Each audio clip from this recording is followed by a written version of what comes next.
Assalamualaikum warahmatullahi wabarakatuh. Di sini kita kelompok 11 akan mempresentasikan tentang struktur pasar dalam sebuah perusahaan atau lembaga. Pengertian pasar. Pasar didefinisikan sebagai satu kelompok penjual dan pembeli yang mempertukarkan barang yang dapat disubstitusikan dalam dunia bisnis.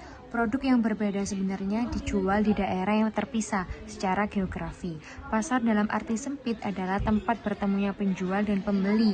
Dalam pengertian yang lebih umum, pasar merupakan suatu wujud abstrak, suatu mekanisme ketika pihak pembeli dan penjual bertemu untuk mengadakan tukar-menukar. Jenis pasar itu ada dua. Yang pertama, persaingan sempurna, perfect competitive market.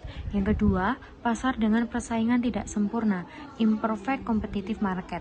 Jenis-jenis pasar yang termasuk golongan pasar dengan persaingan tidak sempurna antara lain adalah pasar monopoli, persaingan monopolistik, dan oligopoli. Klasifikasi dan karakteristiknya.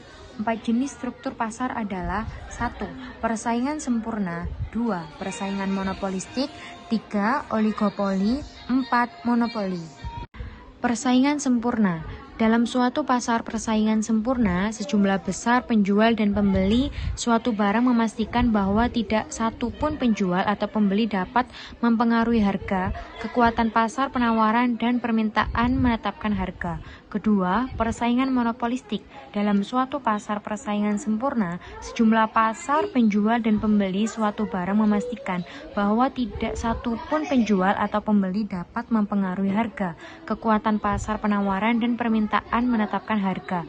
3. Monopoli. Bentuk pasar monopoli terbentuk pada suatu situasi di mana hanya terdapat penjual dan pembeli tunggal di dalam pasar.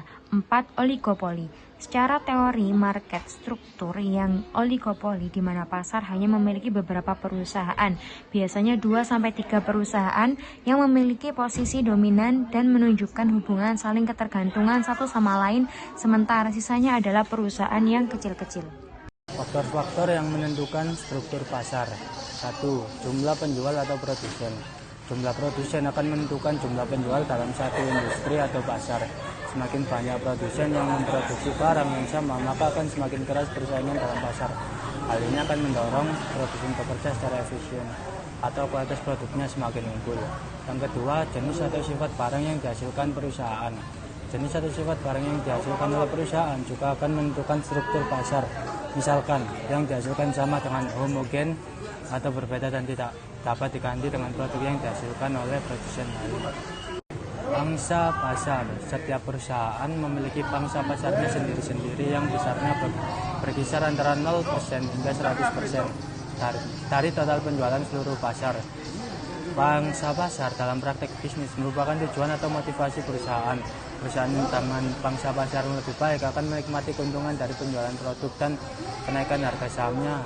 Peranan pangsa pasar seperti halnya elemen struktur pasar yang lain adalah sebagai sumber keuntungan bagi perusahaan. Konsentrasi pasar.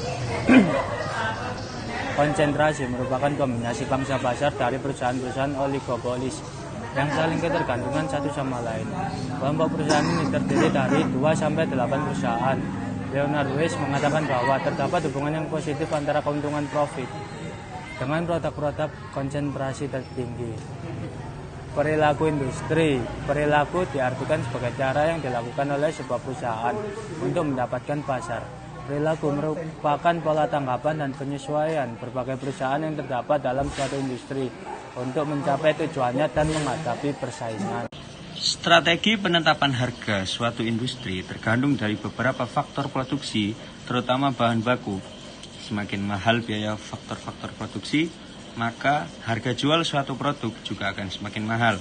Hal inilah yang harus diperhatikan oleh perusahaan agar menghasilkan produk yang berkualitas, yang sesuai dengan standar, dengan harga yang wajar agar dapat menjaga daya beli konsumen.